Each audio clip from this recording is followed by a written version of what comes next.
It's not in the face! Thank you.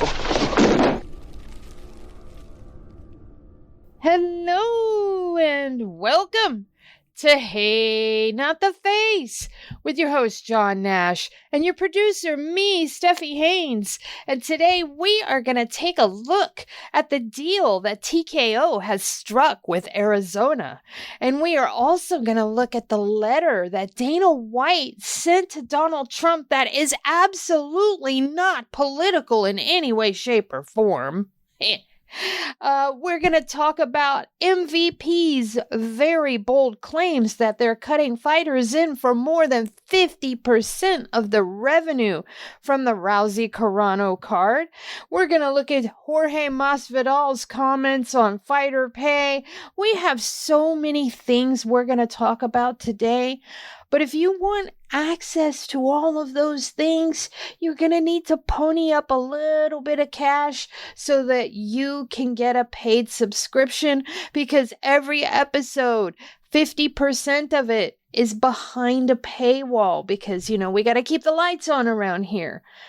So, John, how the hell are you? Oh, all right. I had a little bit of popcorn right for the show, and as you know, that could have disastrous results over at the Nash household. So we will see if I can keep it together without coughing up a lung because it went down the wrong pipe. Oh no. Well, yeah. Hopefully we can get through this episode without you having catastrophic results from that. All right, so OG listeners, y'all know what question is first. For all you newbies out there, we always start the show with the same question. Are there any new filings or updates to the UFC antitrust cases? We did. We got a new filing. So we have this segment we get to talk about. And the filing was filed on May 11th, 2026.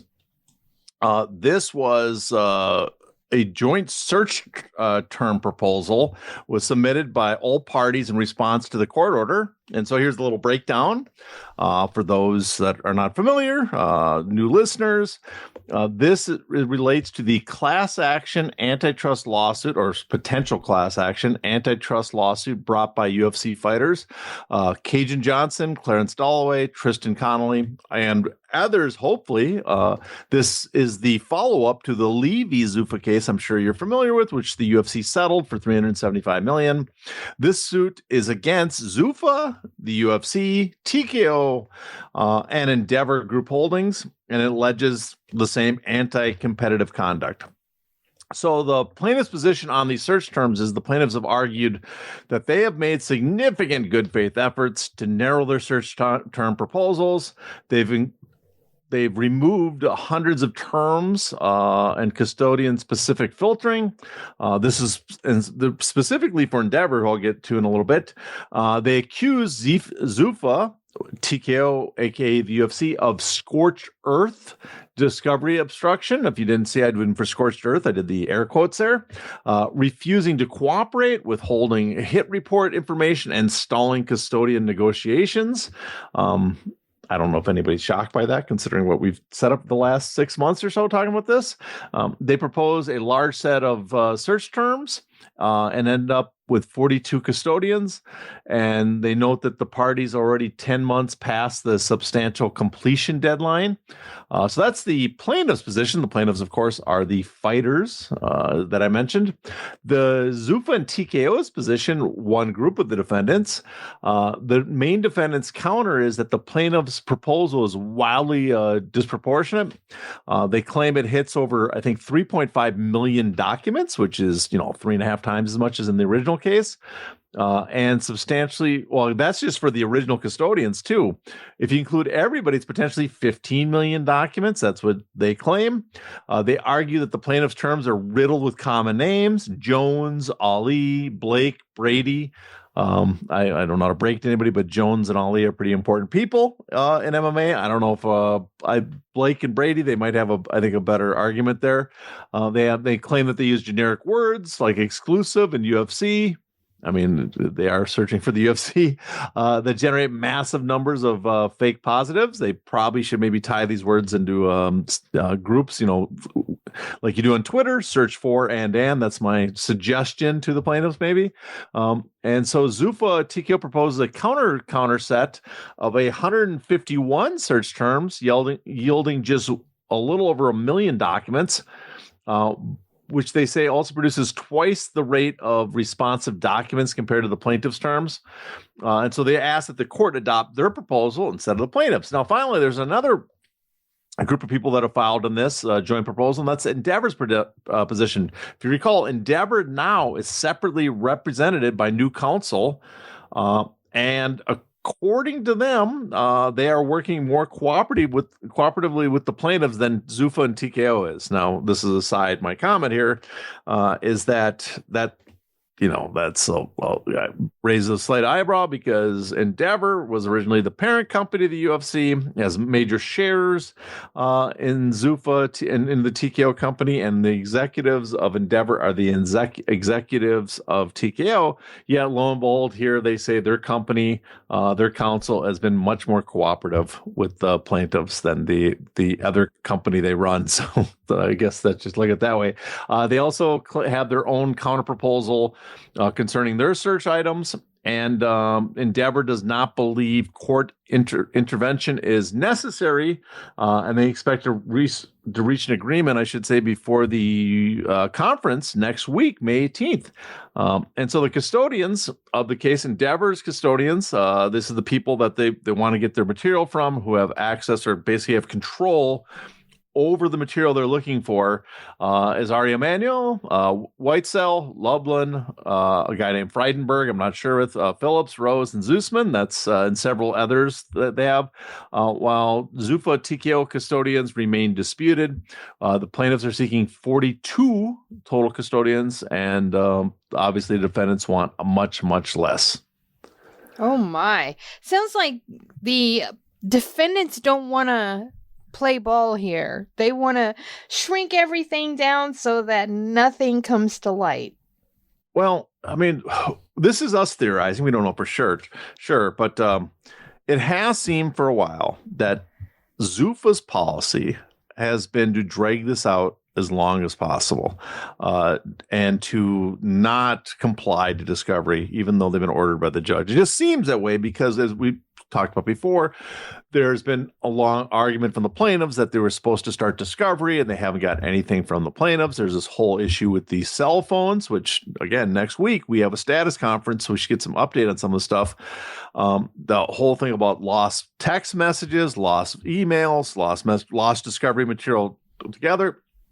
You throw all that together, and it definitely seems like the position, the strategy so far for the defendants is to not comply or move as slow as humanly possible until the judge won't take it anymore, I guess. But at some point, I mean, they also, I think it seemed to be like they're playing with fire because I've been in the courtroom. We've had people there for us. We've read transcripts. We watched live on video. Every time it seems like they are walking a fine line to really get Boulware upset. Some would argue that Boulware is already upset, and he's basically, and I don't know if this is true, this is just an argument some have made. I find it believable, but there's no way I can't read the man's mind. It's not like I'm exchanging emails with him, but it's very possible that Boulware is just, in his opinion, just giving them more rope to hang themselves with. So when he does issue an order of a decision finally, that it's harder to contest because he gave you every opportunity possible. Now, there's another case going on right now that involves the WWE, and that's a shareholder lawsuit in Delaware challenging the fairness of their WWE's $21.4 billion merger with the UFC a couple of years ago. And I bring that up because it's noteworthy because as we discussed discovery and problems with discovery and disclosure in the UFC case, they brought up the same problem in that case. In that case, the investors allege that Vince McMahon manipulated the deal. So he was steering it towards his friend, longtime friend, Endeavor CEO Ari Emanuel, and rejecting higher offers so he could retain control of the company. And part of it, they've asked for discovery as well. And so they had a hearing just the other day involving the Signal chat.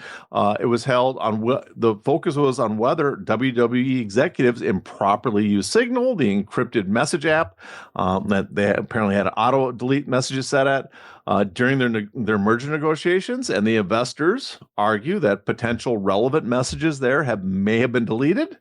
And are seeking adverse inference. If you've listened to the show, you've heard me bring that term up many times. They're seeking adverse inference from the court, which means the court could assume the missing messages were damaging.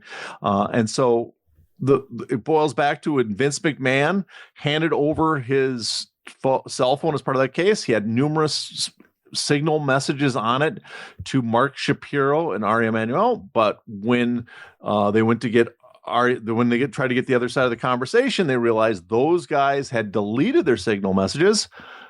Never mind that they were under an order in the UFC case to preserve all evidence. They were claiming it had nothing to do with this case. But the plaintiffs in the UFC case, they have cited this as an example of possible discovery destruction, spoliation, as we like to call it, that they have destroyed evidence. And this is an example of how they've been doing it. So, lo and behold, there's another example in another case where they're running into similar problems that are being cited in this UFC potential class action case. My goodness, the plot does thicken. So next week is our status conference, right? Status conference. I will not be there. I am busy in Los Angeles. I'm getting ready to travel back to Minnesota, but I am very hopeful. Our roving reporter, Alessandro Gelke, we had last time, I am hoping, in fact, I might have to gunpoint force him to show up at the court again. So we will have someone there live to keep tabs. They can't report live during it to us, but they can keep notes and just give us an update afterwards about what exactly happened, because God forbid someone in the Vegas media that lives in Vegas that covers combat sports, as a reporter covering combat sports. I mean, whoa, if they would show up themselves to cover it. All right. Well, you guys are just going to have to check in with us next week so that we can give you all the updates. Now, let's move on, because there have been several instances of boxers and promoters complaining about TKO's proposed Ali Act amendment. Most notably, recently, Roy Jones Jr. and Eddie Hearn. What do you have to say about their arguments? Because Roy Jones kind of went off. Like, he was visibly upset. Yes, because I think he knows what's happening. Now, it's one thing. I know a lot of people want to criticize people in boxing for the classic argument is a little late. Where were you guys last year? And there is some truth to this, but there also is some truth. If you ask people who cover Congress, this bill is moving at an unprecedented rate, right? This has been remarkably fast. And for many people in boxing, I'm sure they had to do research on what is happening before they can make an opinion. Others, like Roy Jones, he voiced opinions earlier that he was opposed to it, or maybe not super strong in the beginning. But I think as he understands, when you start to piece together everything that's happening, it becomes more obvious. And he lays into it, as you said, because, and a lot of the stuff he's right about what they're going to do. Now, I think some of it's an exaggeration. I mean, there's always, it's very emotional. But he is right about the fact, the threat that it poses to everybody, that it's basically an existential threat to the current system. If Endeavor does, or I shouldn't say Endeavor, if TKO does what they normally do. And so his complaints are I think are apt. It's fitting. It's the fact that people complain that it came a little late. Well, that is true, but he was complaining earlier, maybe not as vigorously, but he also never got the opportunity to be put in front of a large audience. Remember, when they do these congressional hearings, I've seen this complaint too a number of times. Like, why didn't you go to Congress and testify against the bill then if you're so against it? Because Congress invites you. and there's a limited number of seats. And the first one, they invited one person to oppose it, Pat English, and I don't think Pat did a particularly great job, but would you have picked anybody above Pat English at that time? I don't think so. I think he would have been my number one choice at that time as well if I was opposing the bill. And so it's hard to argue against who was there. And you also can't criticize people for not testifying in front of the House of Representatives because they were not invited. Same with the Senate. They had 2 spots open. I thought one of them was very wisely chosen, and that's when they chose Ollie Nico Walsh. I mean, the reason they chose him is they were specifically trying to counter Lonnie Ollie's testimony, the idea that the Ollie family, Ollie himself, would support the bill. And so, and on top of him, just his name, the value you add with that, I thought he did an excellent job representing as a boxer, making his arguments. Now, unfortunately, they brought in Oscar De La Hoya, who I don't think gave great testimony, but he's probably the biggest name boxer you could get to go there, and American as well. It doesn't serve no good to bring in British promoters and boxers because the bill doesn't really cover them. But I thought, for that reasoning, it makes sense. He just did not give a great performance, but there was no room for anybody else. When people complain that these guys are a little, that they're a little late on this, they should have been earlier. Yes, that's true. But I also think that somewhat ignores the fact that the opportunities haven't been there completely. And on top of that, this bill, again, is moving remarkably fast. And as much as only a few people in the industry, I think, fully get, and that sounds arrogant on my part to say this guy that covers, just a blog guy that covers combat sports is, I have more expertise than all the guys deep in the industry, but I think it's also true. I think the vast majority of people in the industry don't fully understand what's happening, and as they get more and more informed, as they start to realize what's happening, what's working against them is the speed at which this bill, this process is going. And what about Eddie Hearn? Because he's been squawking all along, and I realize that he's, English, but he promotes a lot over here too.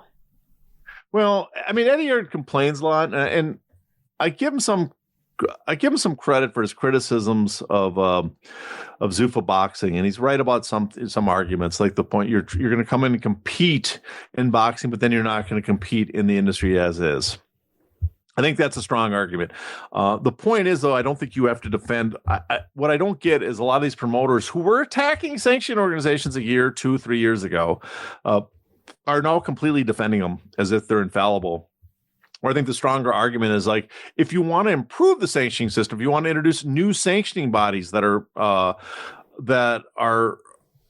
listen to the fighters more, that are more reactive to the sport, more fair, more honest, that's one thing. But to say you're going to introduce a system where you control it, that way you do not have to engage in competition. I think that would be the argument to make if I'm Eddie Hearn.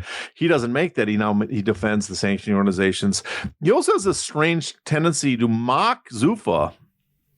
And I'm sure we might talk about it. I'm not sure if we do or not, but I guess we'll probably talk about Zuffa Boxing in Ring Magazine later. If not, let me know, because I have more to say about that. But he will mock the UFC, and the UFC as well, but also Zuffa Boxing is putting in these small shows, and they can't really do anything. Again, if that's like Oscar De La Hoya during testimony, if they're terrible, if no one wants to work with them, if this is a joke, then what are you concerned about, right? That doesn't quite work.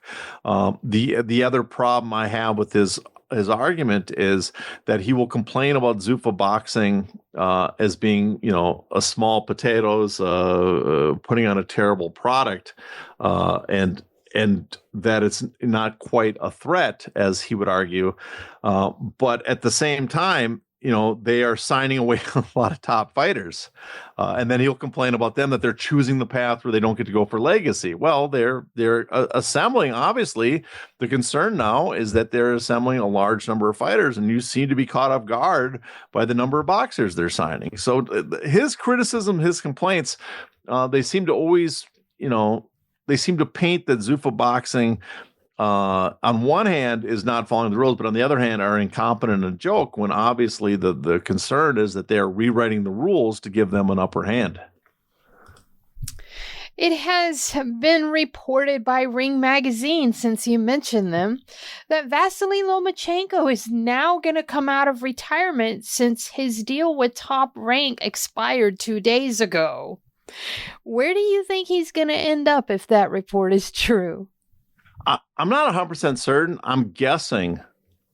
I don't think maybe Zuffa Boxing. That's a very strong possibility, because if you look at who Zuffa Boxing signs, and this is just my observation, but they seem to want every ethnicity in the world competing on Zuffa Boxing cards. Is almost like old-fashioned 1940s of Bowery Club boxing shows.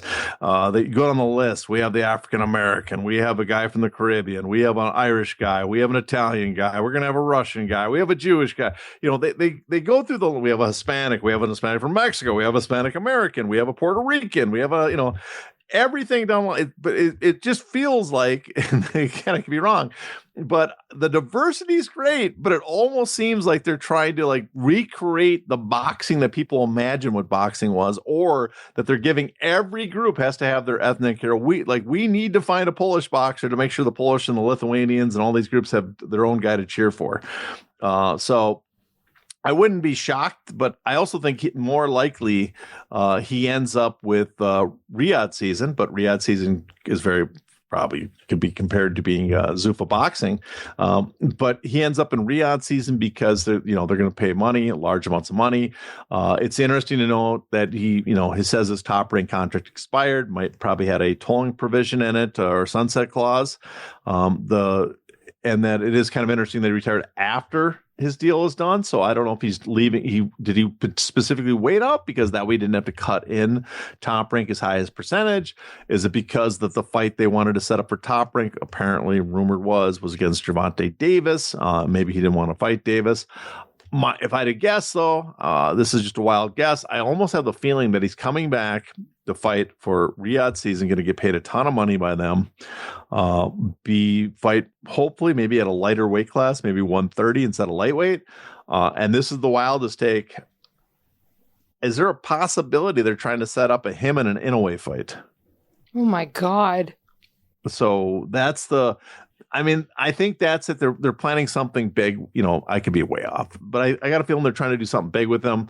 But my guess would be he is going to be attached to Zuffa Boxing. That's on this, at least rumored to be on the verge of signing a bunch of guys between the lightweight, welterweight divisions, between Shakur, Teofimo, Haney, rumors about all of them. Throw in Lomachenko. I'm not sure he wants to go up and fight all those guys anymore. I think Kambosos is going to be working with them. Which I don't think that's much at all, but they are lining up all the top guys in those weight classes, and they still want to get Ryan Garcia. So that's where I'm guessing all that's coming from. All right. We're going to move on now, and we are going to talk about WWE legend Kevin Nash, because he has been loud lately. I mean, really loud. And he's been discussing TKO, WWE, whatever you want to refer to them as, because he has referred to them as both. But he has been talking about their attempts at getting talent to take 50% pay cuts. Now, my first question here.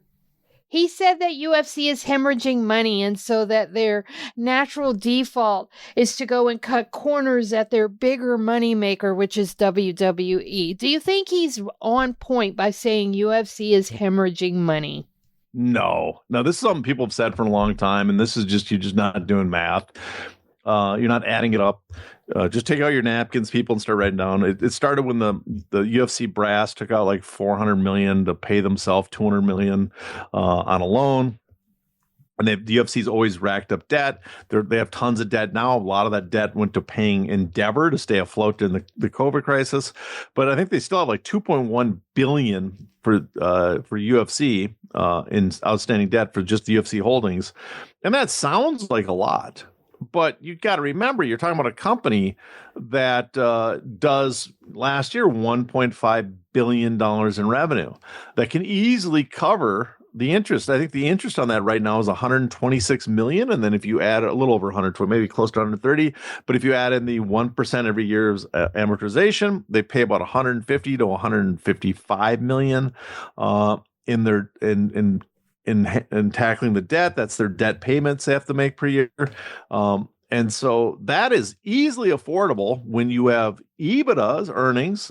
We could probably the free cash flow. We could do that of hundreds of millions of dollars every year.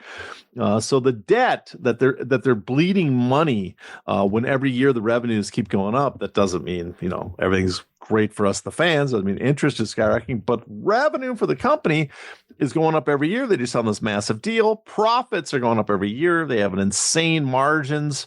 They're doing massive stock buybacks in large part because they have so much money from UFC. They're going to do dividends and large dividend payments because of how much money they're making for UFC. So his idea that they're bleeding money, I don't know where he gets that, but I know I always hear a lot of people always talking, pretending, imagining that the UFC is in trouble, and they have not been in trouble financially since 2006. That was probably 2005 was probably the last year, and that was a profitable year. The last year you could say that there was concerns about the finance of the company. Maybe a brief window right after Endeavor bought them, because that's when they came out with a ton of debt and they were not making quite as much money as they are now. But other than that, it's been just they've saved themselves. It's an ATM machine. All right. Now, the other thing that he talked about, and I personally thought this was an awesome idea, but you would know better than me about this. So educate us all. When he said that WWE talent should unionize and join SAG-AFTRA, was that a wise recommendation?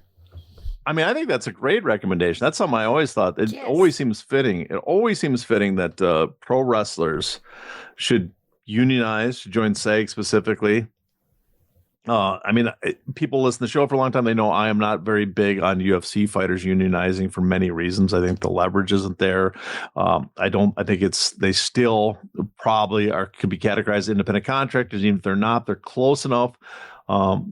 Which would probably be a good reason to probably go after unionization or employee status, is just to get the MMA promotions to back off a little bit on what they do. But it shouldn't be too difficult for them to continue to treat their fighters as independent contractors. So for unionization for MMA fighters and UFC fighters doesn't really make sense for me. I also don't think you would get much out of it because the leverage just wouldn't be there. You're dealing with a single entity monopoly. Pro wrestling is completely different. Pro wrestling, there's no way to tie down the top person like you could in MMA, because it's imaginary. It's a theatrical show. The people know that. In MMA in sports, the guy that wins is the best. So if you lock them down, no one gets an opportunity, and you make them sign with you to get the opportunity to fight that guy. Then you've cornered the market. In MMA and pro wrestling, people realize it's not real, and people go off charisma, and people go off personalities and storylines. So you have all that going for you. That yes, I think WWE currently has something close to market power in pro wrestling for many reasons. But if you introduced, I guess, let's say people argue they treat them more like independent contractors in pro wrestling, where they would just sign on for one gig at a time. I could imagine someone throwing a bunch of money like an AEW and just signing a bunch of the top WWE guys and putting on an event. Well, an audience might enjoy that. You would probably get a sizable amount of pro wrestling fans tuning in to this other event. So it's easy to create competition because there's no such thing as just locking down the top guys or controlling the title. So that's one factor why competition is great. But for the union thing, because it's obvious they're performers, they are performing on TV, and the more they perform on TV, the more it seems like they should be represented by SAG-AFTRA. And with SAG-AFTRA, there's a lot of protections you get. You get insurance. You would get demands that the WWE pick up a lot of the costs that they put on these wrestlers. There'd be just a lot of things that would benefit the wrestlers, I think, by joining a union and striking for, an industry like WWE. If they came to that they couldn't get an agreement in place, a collective bargaining agreement. Striking in wrestling makes much more sense than striking in like MMA, UFC. Wrestlers' careers are long. Every time I'm on Twitter, someone shows me a clip of some freaking 50-year-old still wrestling. These guys' careers go like 30 years plus. And so the idea of a labor stoppage taking up a big part of your career is not true. The problem with sports often is that if you strike, right, in the like when the NFL would have this problem, a lot of those players knew their careers are going to be like 3 years long, and they're like, if I miss a whole season, that's 1/3 of my entire paying career. But if you're a municipal bus driver or work at someplace else, your career's a 20, 30-year duration. So striking is just a small part of your life, and you'll recoup whatever you lose over the time. Wrestlers fall in that other category. A lot of those guys are probably like, I will be here for some time. And so whatever I lose on a strike or a labor stoppage, I can recoup in the future. So again, the benefits, it makes sense for wrestlers. It makes a lot of sense too, that they be covered by SAG-AFTRA because they are performers. There is a lot of benefits they could gain for their specific industry because, as I mentioned before, they're not dealing with the single, and even though WWE is technically a single entity monopoly, it's not. It would be much easier to crack that or force open that market than it would MMA, UFC under trying to do the collective bargaining route. So yeah, it's a no-brainer. They should. The problem has been traditionally that every time they've tried to tackle the employee status, that some court has given, I thought, a terrible ruling that their status is upheld as independent contractors. You mentioned that they would get a lot of benefits that aren't currently covered. And that reminds me of a post that somebody was talking about a couple of weeks back where they were comparing what AEW pays for as compared to what WWE pays for. WWE only pays for their plane tickets to whatever location they're going to be performing at. They do not cover transportation to the event, to the hotel. They do not cover the hotel. They do not give them a per diem for meals, nothing. The only thing they cover is flight, whereas AEW covers the flight, a rental car, hotel, and per diem for food. And that just struck me really hard because AEW is not anywhere near the position of profitability that WWE is, yet they do more for their talent than WWE does. Well, part of that is AEW is competing with the bigger firm, and so they have to offer more to draw people away. But that's how it works. But also with if you have SAG-AFTRA, because they negotiate collective bargaining, and if you're in SAG-AFTRA and you had some sort of SAG-AFTRA agreement like we do in films, they set a minimum. They don't set a maximum. There's big stars, Tom Cruise and Ryan Gosling make fortunes, but there's a minimum to protect guys. There is, so if the UFC, not the UFC, WWE had that, they would have some sort of minimum. I don't know if they would, how it would impact a lot of the wrestlers because they don't have a massive roster.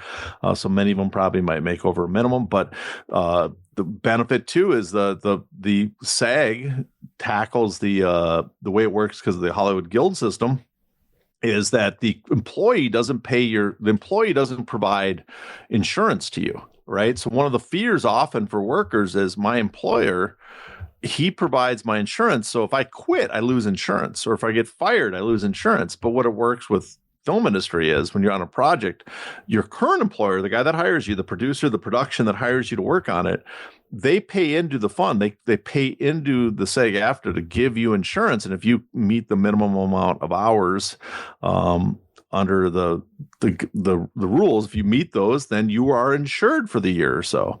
And so that would perhaps create a more competitive landscape as well, because wrestlers could go other places and still not lose their insurance, or just gather the hours, even with lesser promotions, as long as they were part of the signed to the agreement, and still accrue those insurance benefits. And then, so there's guaranteed about hours, guaranteed about food and pay. They're guaranteed per diems. There's all these things that it could cover that could actually benefit wrestlers. There's a pension fund that money would go into, so when they retire. So for maybe the biggest stars, I'm sure The Rock doesn't benefit from it because he can negotiate based on The Rock. But for the vast majority of your wrestlers, all up and down the line, except for the handful that are going to make vast fortunes, because a lot of them, as much as, you look at what some of these guys make, that yes, they get paid a lot compared to other wrestlers, but I think even guys making millions of dollars acting get benefits from SAG-AFTRA. I think across the board, except for just 3-4 wrestlers total, it would be a win for wrestlers if they unionized. All right. Now it's time to get into some stuff that is John's super wheelhouse. This is his superpower. So TKO recently reached an agreement with Arizona on a multi-event deal. I believe it's 7 events, but there's multiple layers to each of those 7 events. Tell us the details and what you think of this.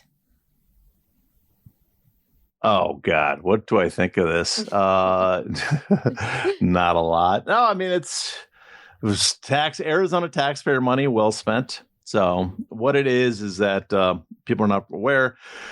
You mentioned some of TKO Group Holdings, which is they're going to bring a multi-year agreement with the Arizona Sports and Events Alliance. So it's going to be 7 events to the Phoenix Valley over 3 years. It's going to cover UFC, WWE, Zuffa Boxing, and PBR. So they haven't said specifically which events from which group, but and they haven't said the dates. Slap fighting is not in there. I think I'm not sure. I mean, slap fighting is technically not part of TKO, but there is obviously some sort of relationship there. So is slap fighting be included?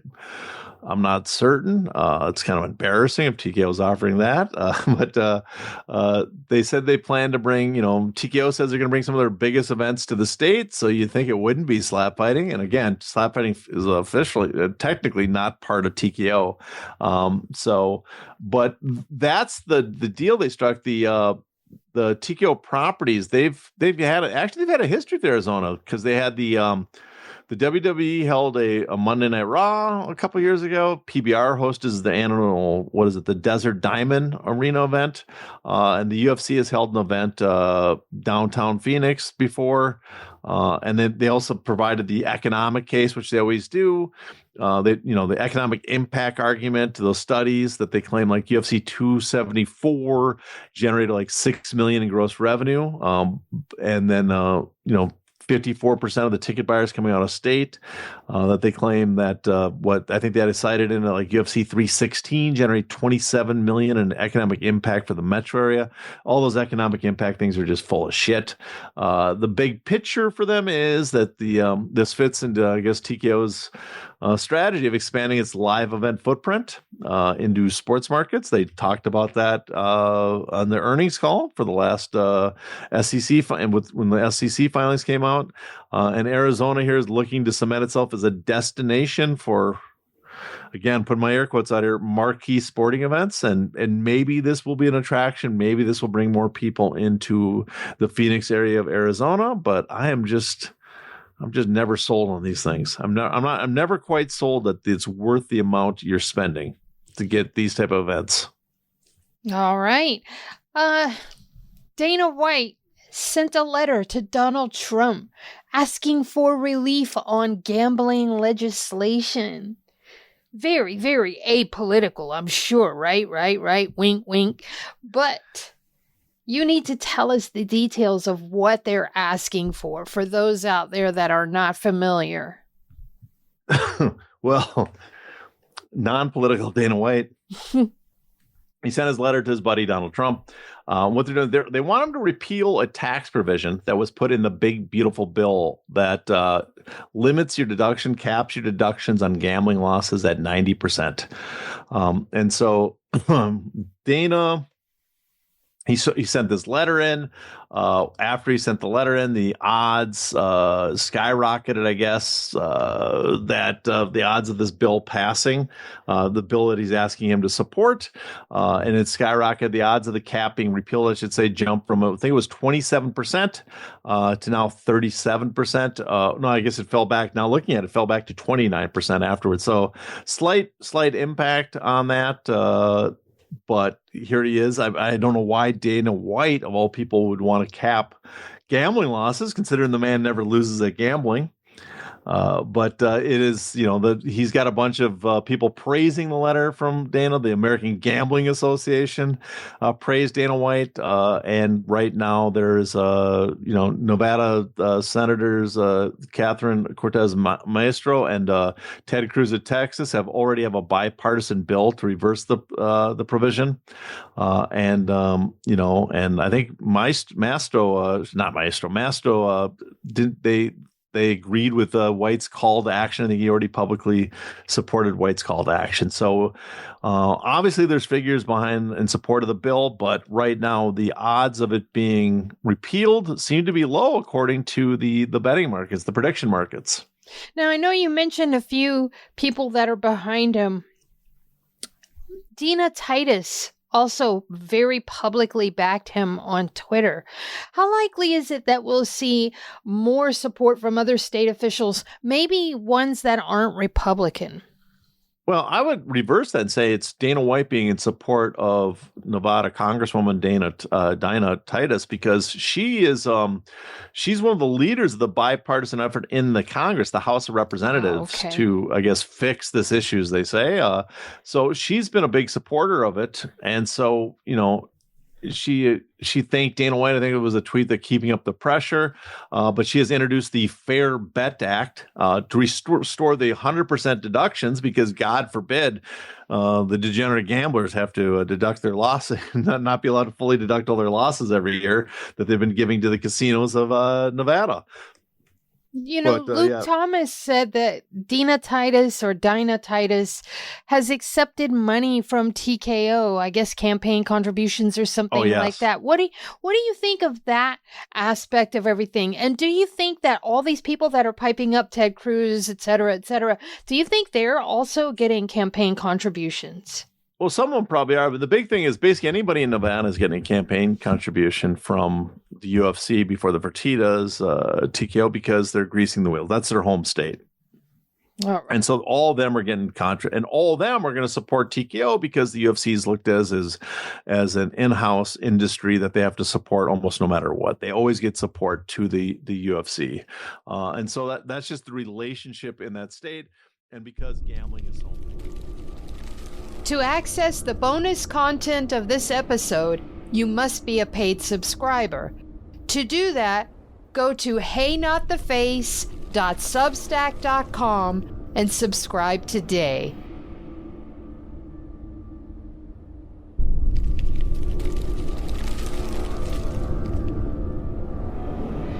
Ow! Ow! Not the face! Ooh! Okay, the face!